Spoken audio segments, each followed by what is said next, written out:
All right, what's up, New York City? Christopher Leon Johnson here. So I want to do a video right now, a quick video, just to make a rant. Beautiful, beautiful October 2nd, 2025, Breast Cancer Awareness Month. People that have breast cancer or survive breast cancer, I'm with you all the way to the end. But I want to make a quick video about Curtis Sliwa, right? And I'm sick of everybody telling me that Curtis is going to save the city of New York and all this bullshit. But I want to make clear that let me give my opinion about the race, right? This is my opinion. I said this on the City Hall steps, and I know that I think it was a Wednesday. Because it was Tuesday. Myself, David Rem, and Raul Rivera was out there protesting Curtis Sliwa, and we was on those steps. Myself, David Rem, and Raul Rivera was on those steps, and I think it was an emergency press conference. That was when the polls came out on a four-way with Jim Walden. I think Jim Walden dropped out, and we did an emergency press conference on the steps. It's not about the numbers that was on the steps, about the message that got out, because you gotta understand that the message got out, and suddenly Eric dropped that lady on a run.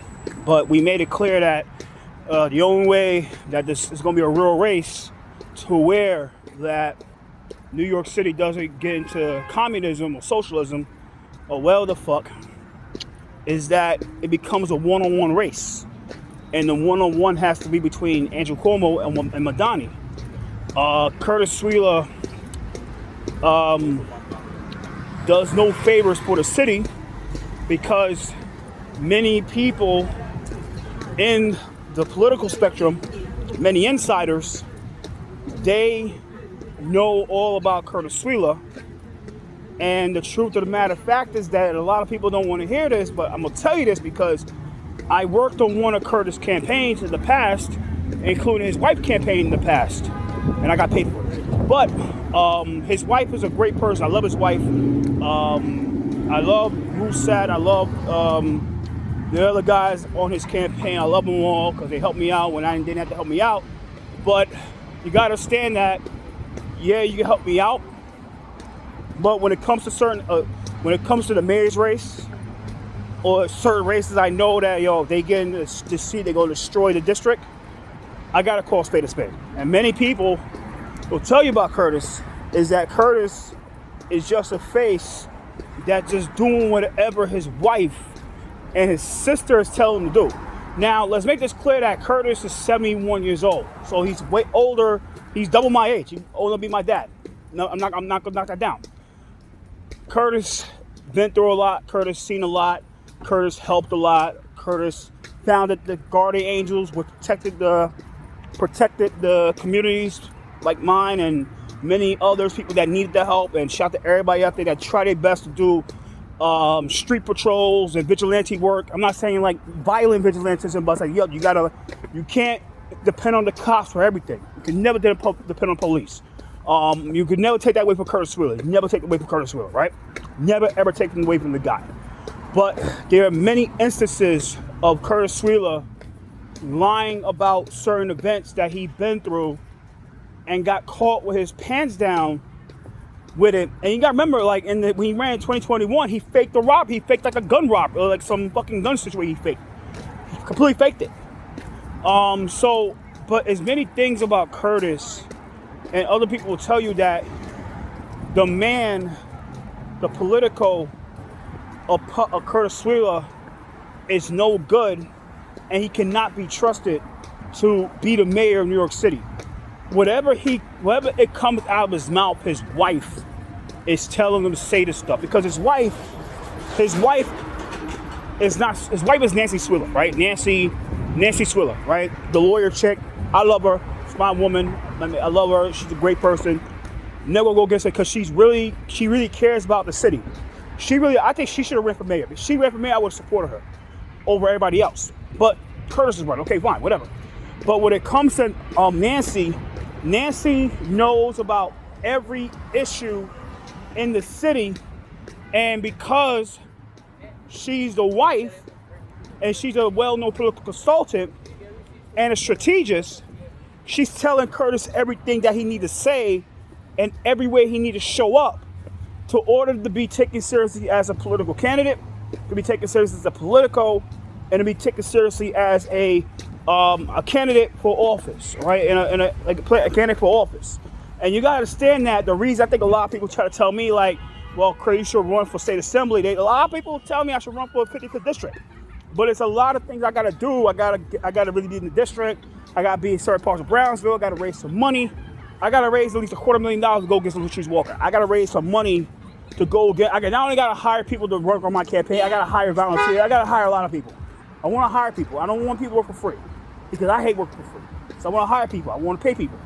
But when it comes to being taken seriously as a viable political in the city, is that you have to be in a lot of places. You have to be in a lot of places.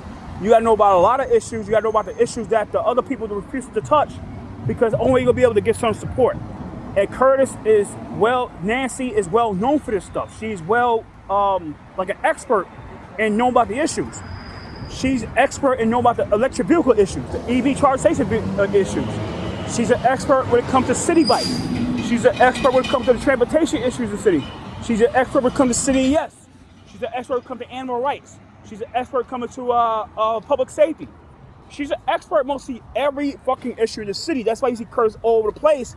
And this is why, like, a lot of people they try to make it where like Curtis should drop out the race, because he's not your typical Republican. He's not your typical Republican candidate that just talk about back the blue and waving the blue flag, Donald Trump, this and that. Curtis has a sense of the issues, and he's really ubiquitous to the point that Curtis usually takes a train. Curtis, majority of the time, he don't drive, so he takes the train, right? And you got to understand, when a person takes a train and they can be real ubiquitous at the same time, be everywhere, they become a dangerous person. And that's how Zohran got to the point of like, okay, he could break the floor, because when he ran the primary, Zohran went into places via train and bus. And you got to say about me is that I do majority of my stuff via train and bus. But while I am doing majority of my media work and activism, what people want to call these days, through train and bus, public transportation, I really appreciate when I get driven around to places, because I get the place quicker. So I'm against congestion pricing. I'm against when people get crazy ass fines and fees for blowing a red light, or like going to Manhattan, you paying like $9 to $12, $9, $14, $23 to get into Manhattan now. I'm against that shit. I'm against congestion pricing. Just like Curtis is against congestion pricing. Because I know the luxury of driving, I don't drive, but luxury of riding inside a car. It's convenient, and you don't have to deal with no bullshit. You don't think I worry about getting in a car crash, or getting a ticket by the NYPD, or getting in the mailbox, get inside a mailbox, and you get a fucking ticket from the state, or the DMV, or the MTA, or New Jersey Turnpike. I know the feeling. Deal with people every day like that. But I want to make clear that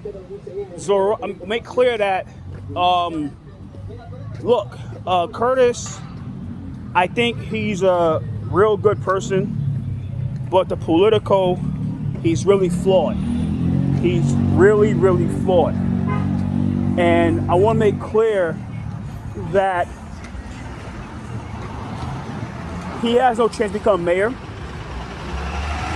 There's many people on every spectrum that want this guy to drop out. And I was at we was outside, and a few people came to us from the club, and people that know all three of us, and we had this off-the-record conversation about like, yeah, we all know that Curtis has no shot of winning, and if he stays in the race, he's going to give Mamdani that win over Cuomo.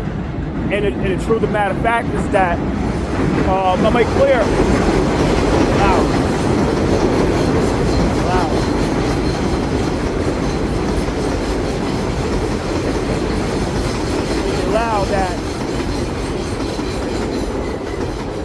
Make it loud that Cuomo, and this is my opinion about Cuomo, right? Cuomo is a real flawed candidate himself. He's a real flawed guy. He did a lot of things as governor that helped put this city alone in the shit that it is right now helped it. But the city council and the city council speaker, the mayor, this current mayor, Eric Adams, made it fucking worse in record time. That's why Eric is out. A lot of reasons he had to go. But Eric is done. They were out. He had to fucking do it. But I want to make clear that, but at least Cuomo, you know what you're going to get from Cuomo. Mamdani, you don't know what you'll get from Mamdani. People can talk about communism, socialism. I believe it'll be way worse. But people are like, well, what? You know, why are you supporting Mamdani? Let me explain why. I'm going to explain why all the time. The reason I'm supporting Mamdani, and I want to explain why I'm supporting Mamdani, is because I am a close affiliate to the Brooklyn Democratic Party. And I know a lot of people in the Brooklyn Democratic Party, and they protect me along the way. And so it's my duty to help elect the Democratic nominee, for mayor. Just like many of the county committee parties, or people call it the machines, like the Staten Island machine, like Staten Island Democratic Party and the Bronx Democratic Party, that have the obligation to support Zohran Mamdani. Now, let me make clear about the elected officials, right? And the reason, and you got to stand that, you can never get mad at elected officials for supporting this guy who's a Democrat, and the party chairs and certain big time guys like Andrea Stewart-Cousins and Yvette Clarke, and probably Hakeem Jeffries going to endorse a guy too, and Jamal Bailey and Carl Hasty and shit like that. And I'll explain why. Because what happens is in the city of New York, in New York State, to be exact, we have a problematic organization that everybody knows about.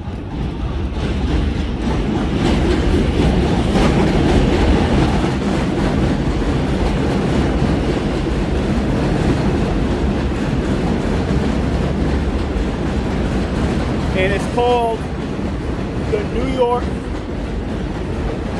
Working Families Party. And what happens with the Working Families Party, is that the Working Families Party is an organization that has a active party line in New York City, New York State.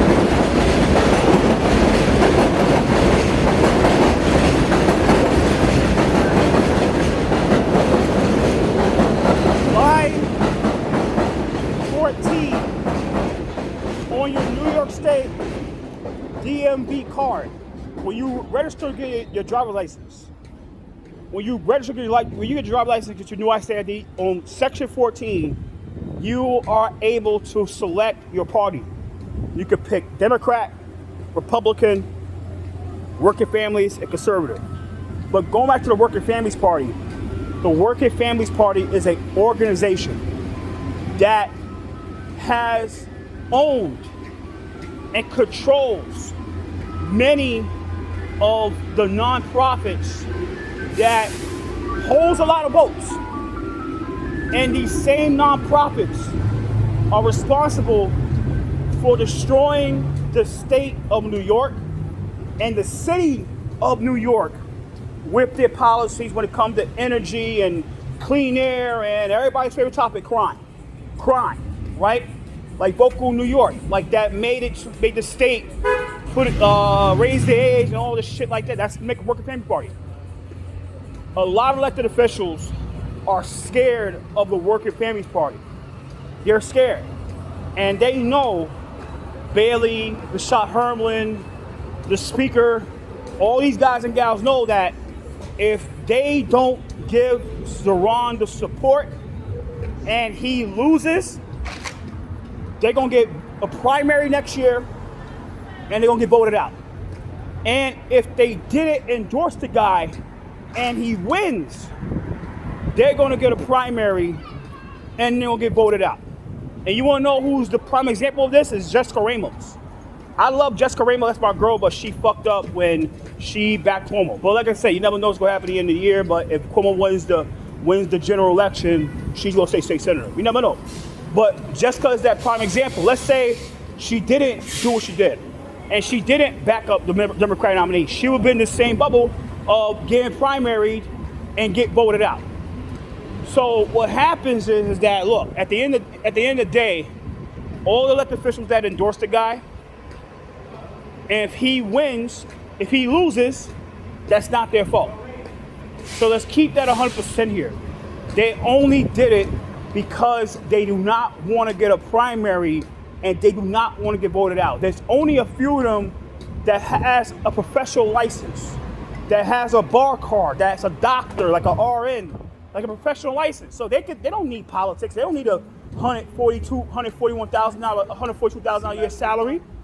They don't need $148,000. You know, in the city of New York, a lot of these guys that come from a background like from a doctor or a nurse or a registered nurse or a lawyer or somebody with a professional license like an insurance agent or real estate agent, they make more money without being a politician. They made more money without being a politician. The problem with being a politician with a bar card or any professional license is that you cannot make a certain amount of income over outside income. So you're taking a big time loss when you get to this stuff. But when it comes to everything like that, a lot of these elected officials, deep inside their heart, they don't really want endorsement. They know that Mamdani's policies are garbage. They know that the people that they're serving have no real say of what's going to happen under a Mamdani administration. They know that the constituents, a majority of the time, the basis of the constituencies are old boomers that depend on Social Security and social programs like HUD, Section 8, WIC, OTC, all these programs, and they're gonna have no real fucking, they're not gonna be a part and feel like they're a part and they belong in this so-called upcoming Mamdani administration. I believe that they know that, they're gonna feel more belonged under a Cuomo administration. Like I said, at least with Cuomo, you know what you're gonna get from an Andrew Cuomo. You're not gonna get anything good from a Mamdani administration. And I think a lot of these guys and gals know it.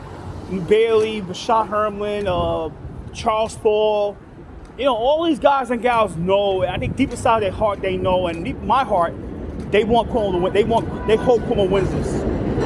Like I said, they hope that Cuomo wins this race because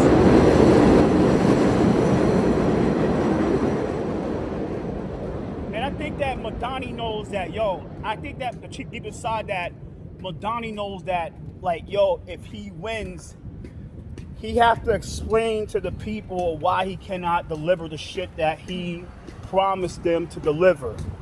And I think that deep inside Mamdani's heart, I think he hopes he loses too. I think Mamdani hopes that he does not win this, because he does not win this. He's like, you know what? I fought this I fought this general election with the best of my heart and best of my ability. I never sold out my own morals and my promises to the people, but it just wasn't enough for me to win. And at the end of the day with Mamdani, it's like I think that Mamdani, if he wasn't to lose to Andrew Cuomo on November 4th, it concedes, he's gonna move the fuck on. He's gonna move on. He don't care. Because even, like people said, like Mamdani, when he ran the primary, this is what he said in the primary, right? If he was to lose to Cuomo in that primary, he would never ran the general election. He would just move the fuck on. So he didn't give a fuck. He didn't really care. He cared about the city, but he don't need it. He don't need to be a mayor. I think he's more content of being this state assembly member that, I'm serving my community. I have a district where my base is connected to me. My base is Arabic. My big time base in my district has now come to an Arabic MENA base, and I can easily relate to them. Come from Morocco. I'm a Muslim. Not from Morocco, I'm from Uganda. I'm a Muslim. I have a lot of roots in the diaspora, and just what it is. And I'm the son of the mom that created and made Mississippi Malaja. So you gotta understand, which is still good film to this day. You gotta watch that film, Mississippi Malaja, with Denzel Washington. So at the end of the day, it's like, look. At the end of the day, this is my thing. This is my opinion right now, right? This is my opinion, right? As long as Curtis does not win this race, I'll be happy who wins. I'm telling you right now, as long as Curtis does not win, I'll be happy. Because with Curtis Sliwa, it's going to be way worse. And the only reason that, you got to understand that the only reason that his handler, John Catsimatidis, is upset about how this is going is because he know that if Mamdani was to win this race, his store, Grizzardi's, is done. Because if you understand about Grizzardi's is that nobody shops like Grizzardi's. Grizzardi's is a spot where all the food is shitty and the food is expensive. That's the idea of what you don't do. You don't sell shitty food for expensive shit. Keep that 100% here. So, I want to make clear, and like I said about Grizzardi's, is like, Grizzardi's to John and Red Apple is like the Mickey Mouse to the Catsimatidis empire. And you got to stand about like Disney, right? Disney is a corrupt corporation, really corrupt. And everybody will tell you that they're corrupt. Anybody in entertainment and film will tell you that they're corrupt. Entertainment and film will tell you they're a real corrupt corporation that does a lot of dirty business. And the only reason they look good is because of Mickey Mouse. And you got to understand that you got a corporation that stands on Mickey Mouse's shoulders and depends on Mickey Mouse to make them look good, despite the fact of them being corrupt and crooks. So you gotta stand in 2025, like Christopher, like myself, is that look, my thing is for this race, we have like, it's almost 30 days, 31 days left, 32 days, right? 32 days left to the 32 days to the general election. Is that I think that I want Curtis to drop out the race. I want Curtis to drop out because he has no chance of winning. You split the vote, make it one-on-one. Because once you come one-on-one, you're going to see a real general election. You're going to see a real election where everybody's got to put the fuck up or shut the fuck up. This is no more like we're just talking on X and Twitter and Facebook and talking shit. And you're not on these fucking streets knocking on doors. Because there's going to come, like I said today, a nitro rally. I told the guy, we had a conversation with the guy. I said, look, the reason that those, like the ballot proposal don't go through, because they had no support. What I want to make clear about being civically engaged, right? The real civic engagement is talking at those hearings, talking at those city council. You think I like talking to those city? No, I don't. You think I know that they're rigged? I know they're rigged. You think I know that? You think I don't know that? Think I don't know that? When I speak, I talk to the choir. No, I don't. I do not. I do know that I talk to the choir. But the truth of the matter of fact is like, look, I've talked to the choir, those shits are rigged, they're already mind made up, but those shits have to be a record. They have to be reported on record. So I log off here. So you gotta put up, shut the fuck up. If you don't, you can't get mad at the city going. You didn't vote, don't get mad. You didn't knock on doors, don't get mad. You didn't donate, don't get mad. So I log off here. And take care. Happy Thursday. Later.